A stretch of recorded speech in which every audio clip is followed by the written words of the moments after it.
Assalamualaikum warahmatullahi wabarakatuh. Halo adik-adik, calon orang sukses dan penerus bangsa. Kali ini, Kak Tazkiatul Fitria kembali menemani kalian dalam belajar online.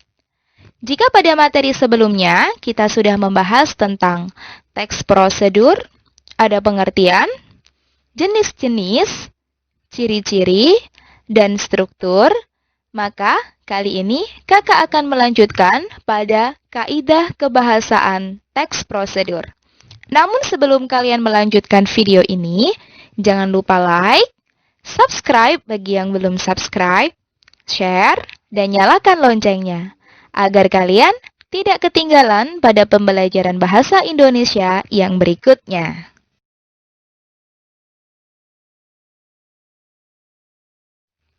Ada beberapa jenis kaidah kebahasaan dalam teks prosedur.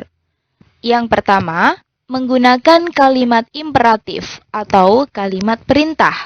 Kalimat imperatif memiliki beberapa ciri. Pertama, intonasi pada bagian tengah kalimat naik atau meninggi. Contohnya, jangan letakkan tanganmu di atas oven. Kedua, diakhiri dengan tanda baca seru. Contohnya, cucilah kelapa setelah dikupas. Diberi tanda seru karena kalimat perintah. Ketiga, menggunakan partikel kan atau lah. Contohnya, masukkan gula 1 sendok makan. Kedua, aduklah sampai merata. Ciri kalimat imperatif yang ketiga yaitu menggunakan akhiran i. Contohnya, taburi keju sesuai selera, berasal dari kata dasar tabur. Menjadi taburi karena mendapatkan imbuhan i. Ciri selanjutnya, menggunakan kalimat inversi. Kalimat inversi adalah sebuah kalimat yang predikatnya mendahului subjek. Contoh, sajikan kue ketika masih hangat. Sajikan itu adalah kata kerja, berarti dia menduduki posisi predikat. Setelah itu, kue menduduki jabatan subjek. Dan yang ketiga, ketika masih hangat. Itu adalah keterangan waktu. Jadi, predikat mendahului subjek.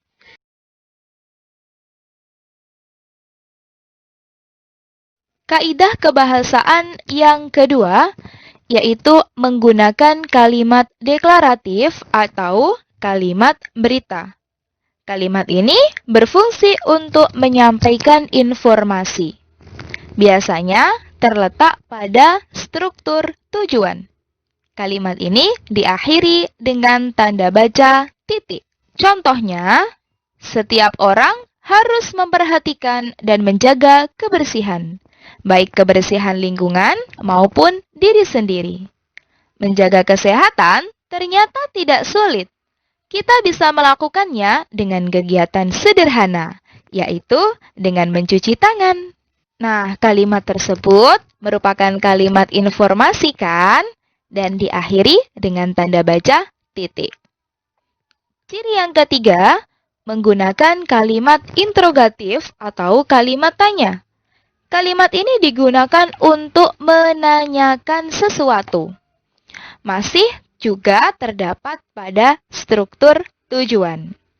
Tapi, biasanya kalimat tanya ini hanya bersifat retoris. Dia tidak memerlukan jawaban, hanya sebagai basa-basi saja. Contohnya, apakah kamu sudah mengetahui cara mencuci tangan yang baik dan benar? Berikut akan dipaparkan cara mencuci tangan yang baik dan benar. Meskipun ada kalimat tanya di situ, tapi kalian tidak perlu menjawab. Sudah atau belum. Begitu, paham ya? Ciri yang selanjutnya yaitu menggunakan kriteria atau batasan. Ciri ini berfungsi agar tujuan atau hasil dari teks prosedur itu akurat.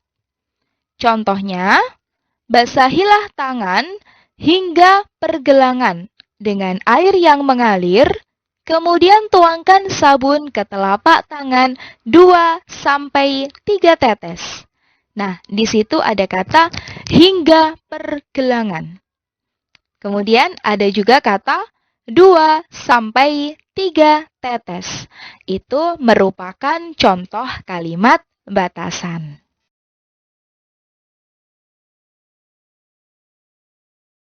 Kaidah kebahasaan teks prosedur yang kelima, yaitu menggunakan kata keterangan.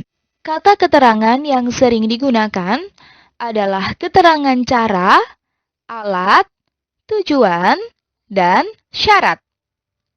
Contoh keterangan cara yaitu masukkan tepung secara perlahan ke dalam adonan. Di situ ada kata secara, jadi sudah jelas kalimat ini merupakan kalimat dengan keterangan cara. Contoh yang kedua, ratakan adonan dengan mixer. Di situ juga ada konjungsi dengan, maka merupakan keterangan alat.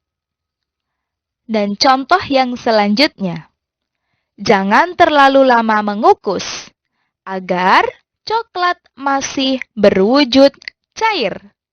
Di situ ada konjungsi agar, maka menunjukkan keterangan tujuan. Keterangan tujuan biasanya juga ditunjukkan dengan konjungsi supaya, untuk. Dan contoh selanjutnya, jika keadaan oven sudah panas, roti harus segera dimasukkan. Terdapat konjungsi jika, maka menunjukkan keterangan syarat. Keterangan syarat biasanya juga diberi konjungsi bila atau kalau. Kaidah kebahasaan teks prosedur yang keenam adalah menggunakan kalimat pelesapan atau kalimat rapatan. Kalimat ini adalah kalimat yang menghilangkan bagian tertentu, bisa subjek, predikat, objek, atau bahkan keterangan yang sudah disebutkan sebelumnya. Contoh, masaklah tepung ketan selama 45 menit. Selanjutnya, masaklah santan selama 45 menit. Karena predikat dan keterangannya sama, maka cukup ditulis salah satu saja. Menjadi seperti ini. Masaklah tepung ketan dan santan selama 45 menit.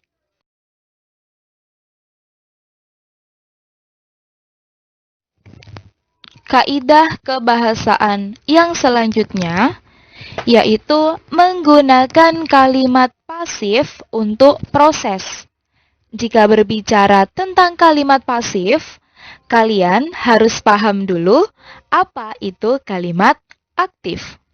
Ya, kalimat aktif adalah sebuah kalimat yang subjeknya melakukan pekerjaan dan predikatnya diawali dengan me atau ber. Sedangkan kalimat pasif adalah sebuah kalimat yang subjeknya dikenai pekerjaan dan predikat diawali di, ter, atau kean. Contoh kalimat aktif jika digunakan dalam teks prosedur. Kamu sebaiknya mencampur adonan dengan mixer. Kalimat tersebut adalah kalimat aktif karena predikat diawali dengan me, yaitu mencampur. Akan lebih tepatnya, Jika digunakan dalam teks prosedur, kalimat itu diubah menjadi kalimat pasif, yaitu sebaiknya adonan dicampur dengan mixer menggunakan awalan di dalam predikatnya. Penggunaan bentuk pasif dalam teks prosedur ini biasanya untuk memberi saran tambahan atau peringatan supaya tidak terjadi kesalahan fatal atau membahayakan. Dengan ciri ada kata sebaiknya. Kaidah kebahasaan yang selanjutnya yaitu menggunakan konjungsi temporal. Konjungsi temporal ini antara lain ketika, lalu, saat, kemudian, sesudah, setelah, seraya, sejak, dan lain sebagainya. Namun, jika diterapkan dalam teks prosedur, contohnya, basahilah tangan hingga pergelangan dengan air yang mengalir. Kemudian, tuangkan sabun ke telapak tangan 2-3 tetes. Di situ ada konjungsi kemudian yang menunjukkan konjungsi temporal atau keterangan waktu. 9. Menggunakan verba material. Verba material bisa juga disebut dengan kata kerja yang menunjukkan perbuatan fisik atau peristiwa. Contohnya, gosokkan telapak tangan secara perlahan dengan gerakan memutar 4 ruas jari tangan yang lain hingga sabun berbusa dan lakukan secara bergantian. Di situ ada kata memutar, yaitu kata kerja fisik. Contoh yang selanjutnya, gosokkan telapak tangan dan sela-sela jari dengan menyelipkan jari di masing-masing ruas jari. Di situ ada kata menyelipkan. Jika dalam teks prosedur membuat kue, misalnya, kata kerja material atau verba material bisa juga menggunakan kata mengaduk, mencampurkan, atau menaburkan. Nah, itu beberapa contoh verba material.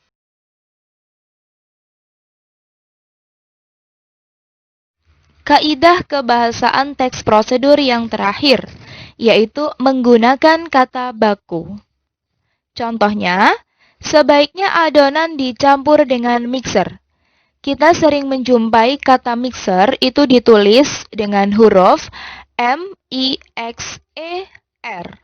Ternyata kata tersebut salah, tidak sesuai dengan KBBI atau Kamus Besar Bahasa Indonesia.